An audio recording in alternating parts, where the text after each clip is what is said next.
नमस्कार दोस्तों। स्वागत है आपका स्कूल गुरुजी पर। आओ अपनी पढ़ाई को मजेदार और आसान बनाएं। तो चलिए शुरू करते हैं आज की ये क्लास। नमस्ते बच्चों।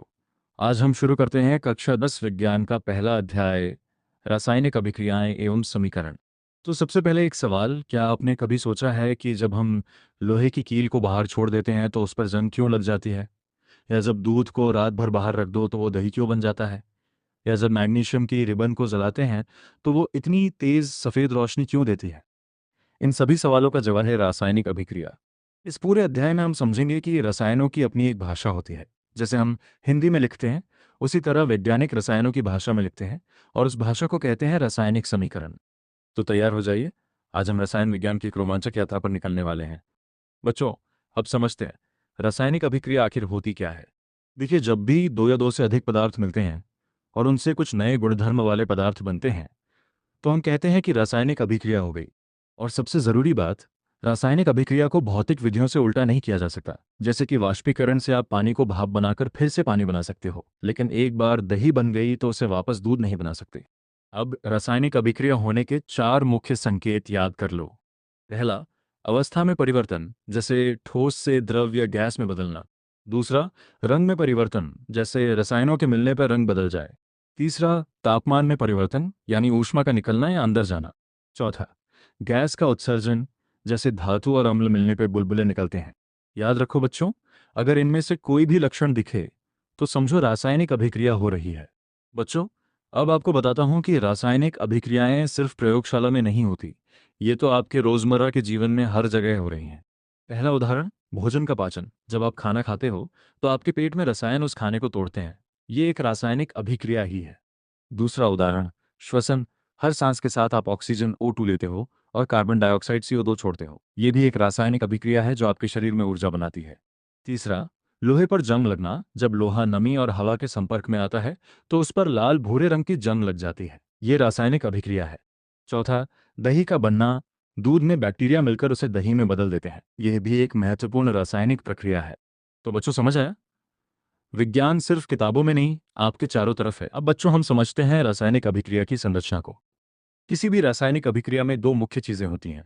पहली, अभिकारक रिएक्टेंट्स। ये वो पदार्थ हैं जो अभिक्रिया में भाग लेते हैं, ये अभिक्रिया से पहले मौजूद होते हैं।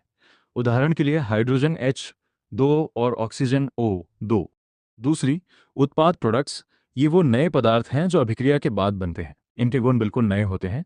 उदाहरण, H2 और O2 मिलकर जल H2O बनाते हैं।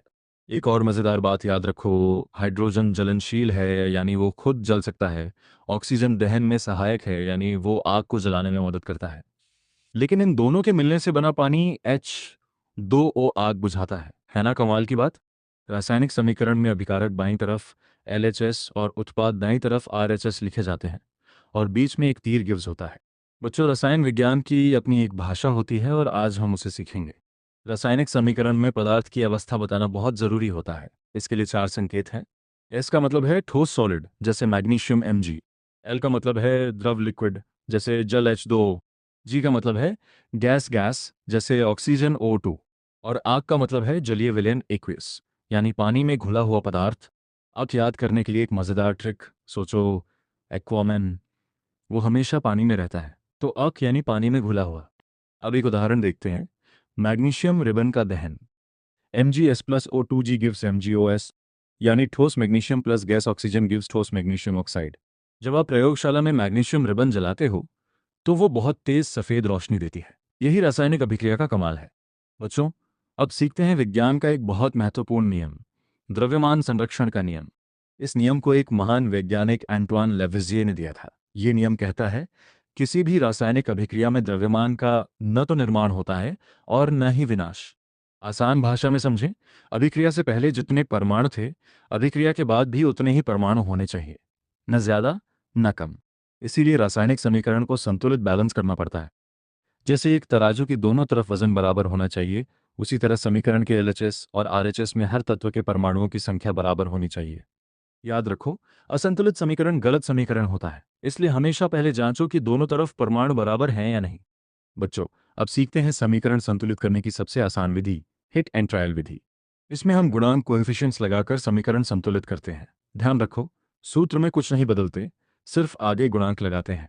चलो एक उदाहरण से समझते हैं लोहे की जल के साथ अभिक्रिया। असंतुलित समीकरण Fe plus H2 gives Fe3O4 plus H2।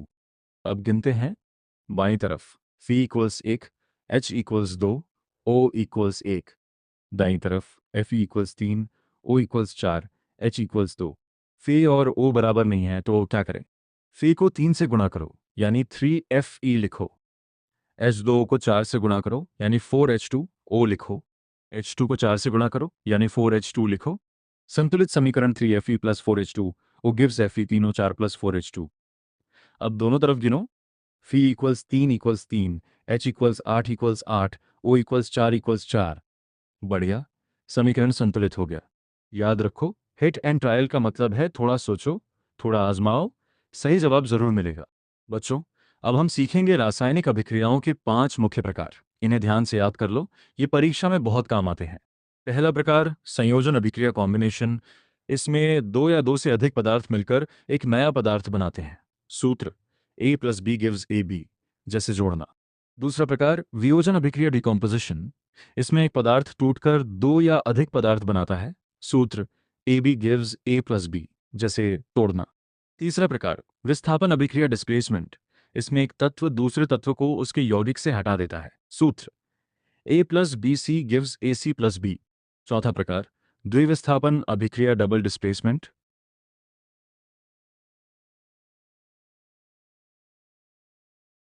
इसमें दो यौगिकों के आयन आपस में बदल जाते हैं। सूत्र AB plus C D gives AD plus C B.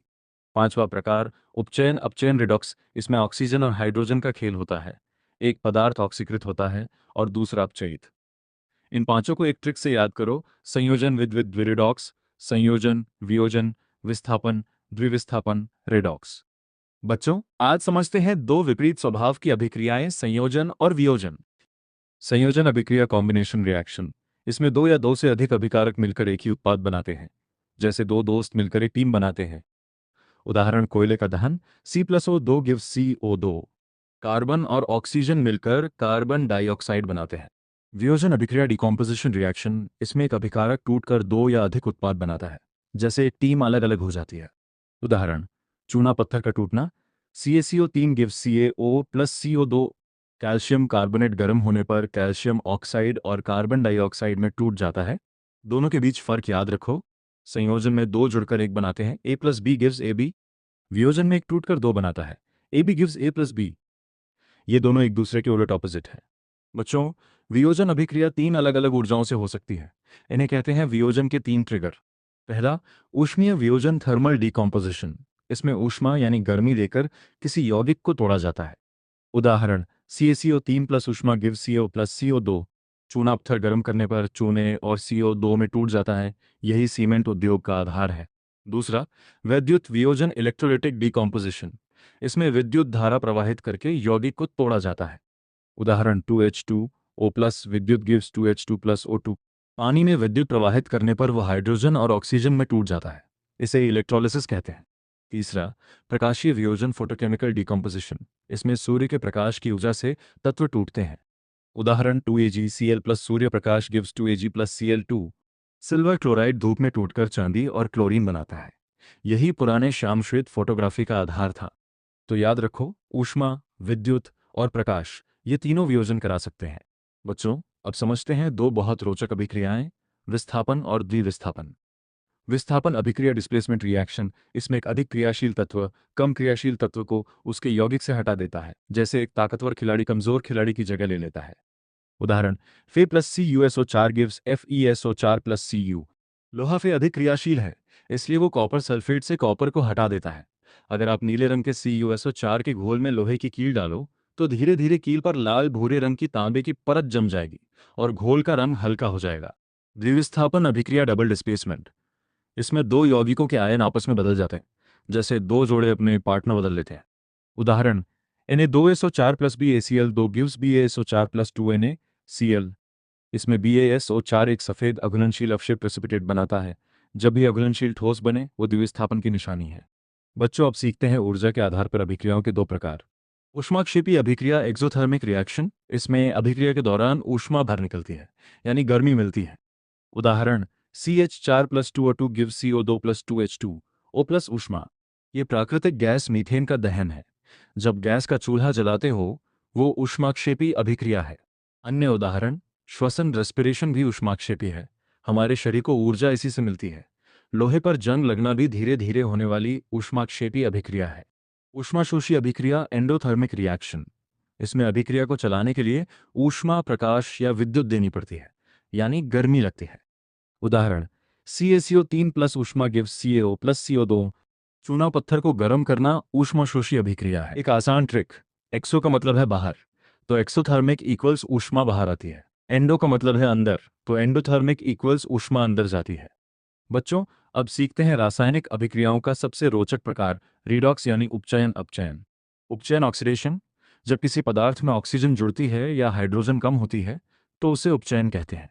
अपचयन reduction, जब किसी पदार्थ में ऑक्सीजन कम होती है या हाइड्रोजन जुड़ती है तो उसे अपचयन कहते हैं। एक उदाहरण से दोनों एक साथ देखते हैं। CuO plus H2 gives Cu plus H2O।